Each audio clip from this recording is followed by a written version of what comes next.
My name is Michael Russer.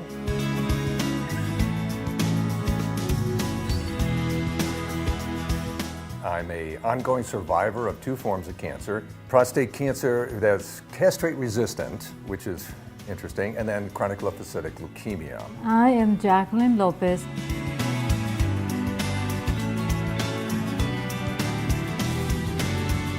And I'm the partner of a survivor of prostate cancer survivor.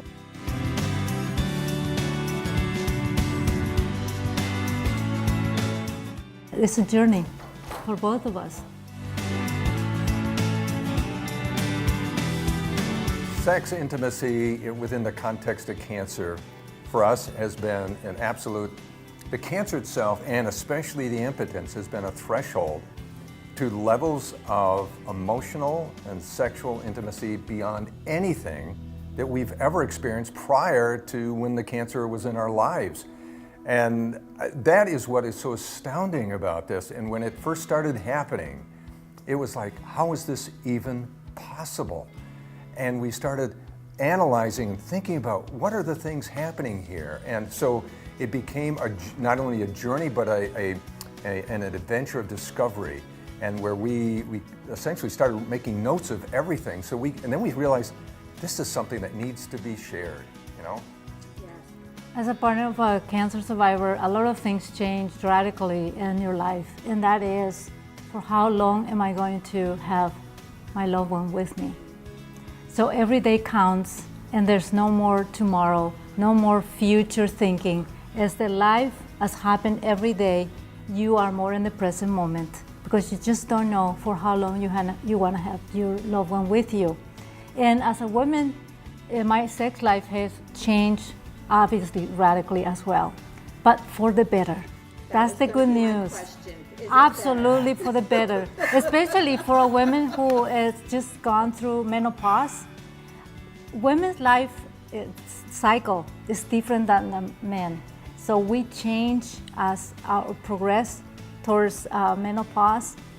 The way we want to express our sex life is different to the one when we were in our 20s and 30s. So if the man has going through ED, erectile dysfunction, it's actually, for me, it's like, I call it the wet dream of menopausal women, because my wants and needs has evolved to seek out other ways to be intimate with my partner.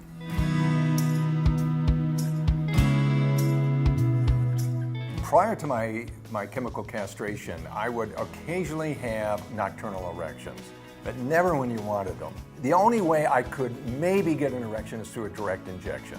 And we tried that once. Not only is it unpleasant, it is, we went right back to the old way of doing things, and it pales in comparison to what we have. So we said, no, we're not going to do this anymore.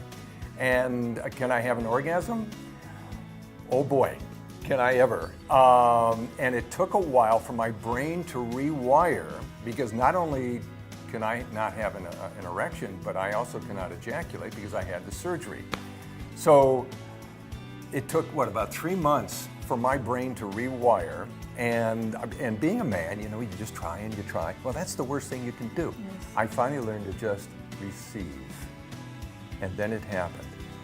Oh my God, did it happen. And the only thing I can explain is, and I'm not unique to this, we've actually had men write to us saying they had the same thing, and oh my God, you need to tell everybody about this.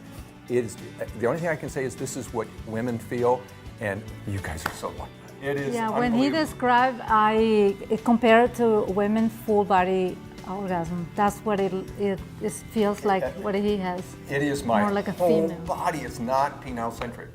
When I experience an orgasm, it starts with my penis being stimulated orally by Jacqueline, and because that's the only kind that we do. And we find that oral stimulation is by far the most nuanced and powerful for both of us. And the initial sensation starts there, but it is not at all like a penile-centric orgasm, because it literally takes over my entire pelvic region. Imagine high voltage electricity going up both femurs, out the kneecaps, and it just goes on and on and on. So I have no testosterone. I cannot ejaculate. I can't get an erection. But now my orgasms are even more powerful than what I just described, and they're very consistent.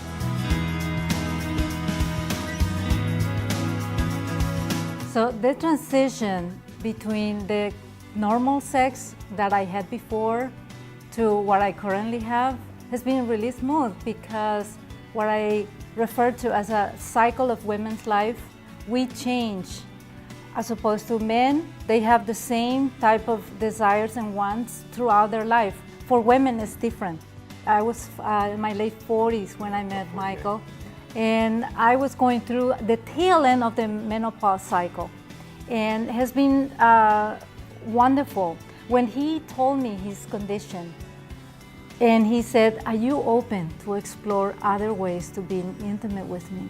And I say, "Sure," without even knowing what it meant, because I just wanted to try something new.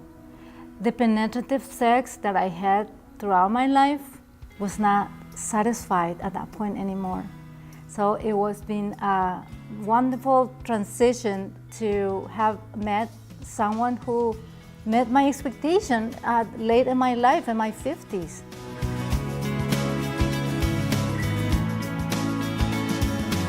So when Jacqueline and I first met, I had been diagnosed and treated about a year prior. And it's probably a good thing, because I went through a lot of the 4 stages of loss, starting with disbelief and then a lot of rage. And I got through the rage, and a lot of men go into depression, especially when they find out, oh my God, you can't get it up. And that's for men, most men, that is like the worst. I actually had men tell me, I'd rather die than have that happen to me. And they have no idea what possibilities there are if you just accept the isness of it and use it as a threshold to other possibilities, which for us were so far off our radar, it was unbelievable. Once we met, and I had to disclose to Jacqueline that I pointed down, I said, "Sweetie, I can't get it up to save my life, and are you willing to explore other ways of being intimate?" And I didn't even know what that meant at that time. All I knew is I'm ready to try.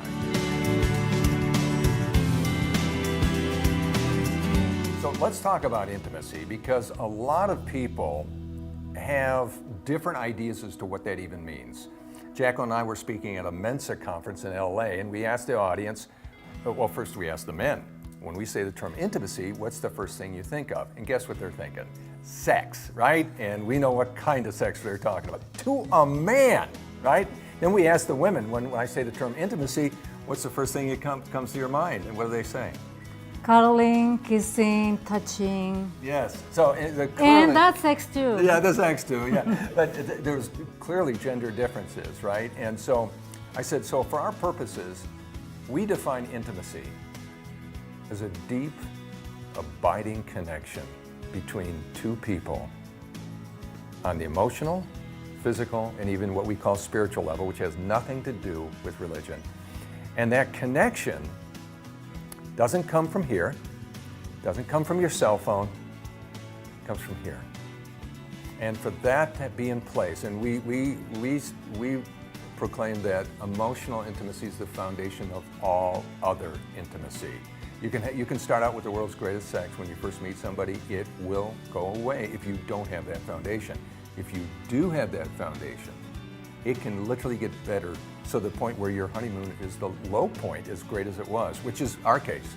Yeah, our honeymoon was unbelievable, but it pales compared to what we have now, and that was years ago. For me, intimacy is this. Yes. Intimacy is sitting in front of my loved one and looking at his eye and listening and being listened. Those are moments of intimacy. And I believe that men usually think that having the intimate moment it's going to take just a few minutes. For women, it's different. We need time. We need warm up. And I always like to say that if you want to have sex Saturday, you start making love Tuesday. And it's just the way we are wired. Women takes more time to get there. And if we just see that difference between female and male, make a huge difference. And another thing is that it's all done in what we call a state of presence. And presence is a state of awareness that where there are no distractions, no agendas, no goals, no expectations.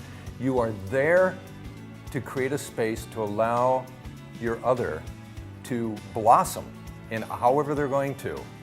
And what's so interesting is that not only is this highly conducive to extraordinary intimacy on all levels, it allows you to have a relationship, no matter how long you've been together, that never ever gets old. When we first became intimate, it was quite a process. We decided to book a suite 100 miles from where we lived, so just in case everything just sort of blew up, which it sort of did, because at that point I still hadn't quite given up the notion of quote unquote performing for Jacqueline in a normal way. So I brought the full contingent of erectile aids money can buy, and let's just say each and every one of them failed miserably, especially the last one, and that one failed very painfully. And so what that did is it caused me to finally, and this is, you want a tip, this is way beyond a tip, to accept the isness of my situation, to surrender to it. I think it's easier for women to surrender to the circumstance than it is for men, because it's part of our DNA, part of our culture, that we don't surrender for anything. And unfortunately, that works against achieving the kind of intimacy we're talking about here. I finally surrendered to my condition, and that changed everything. From that moment on, I looked at Jacqueline after trying everything, and I thought, this is it, we're done. And once I surrendered, I looked at her and I said, I'm done. I'm done with all of this. Let's just lay together and see what happens. We made love for 5-6 hours, and we didn't stop because we were tired. We stopped because we knew we had to get to sleep. And we had more energy when we were done than when we started. And we woke up the next morning and we made love for hours again. And so part of this was me finally accepting my situation, and then realizing that I didn't have the urge that comes over men when they have an erection. As Robin Williams so eloquently puts, God gave man a brain and a penis, but only enough blood to run one at a time, and it is so true.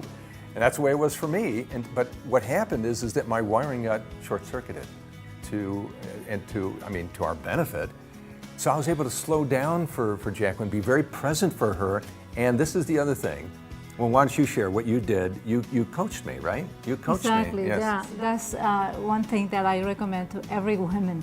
I mean, being in a normal situation, in a normal relationship, men need to be coached. And fortunately, when someone has an erectile dysfunction, they feel like they can be more coachable.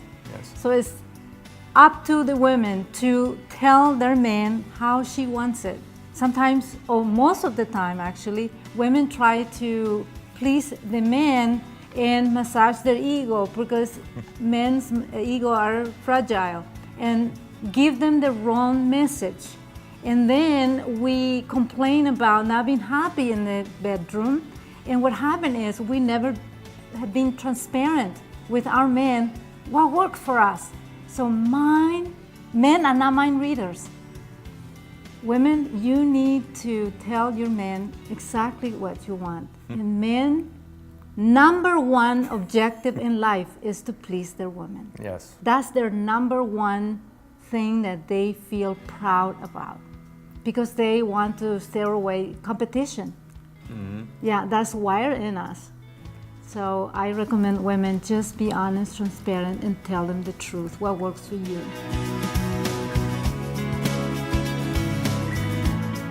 Unfortunately, because now there's a lot of shame, there's a lot of repression, especially around female sexuality. And so one of the things we tell women is that, actually Jacqueline's the one that tells them, because it's better coming from her, is that they need to fully understand their body, fully embrace their own sensuality and sexuality. And one of the things that we found is that, and this goes for whether the man has the cancer or the woman has the cancer, women, from our understanding now, women have literally unlimited sensual potential. And the Masters and Johnson proved this in studies.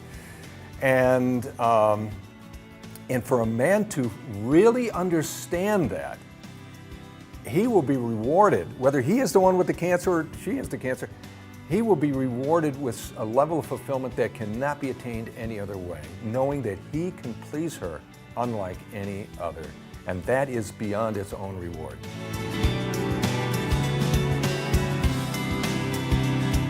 For those who were hit by the news that they have cancer, this might be difficult for you to wrap your head around it, but actually it could be the doorway to better sex that you ever had.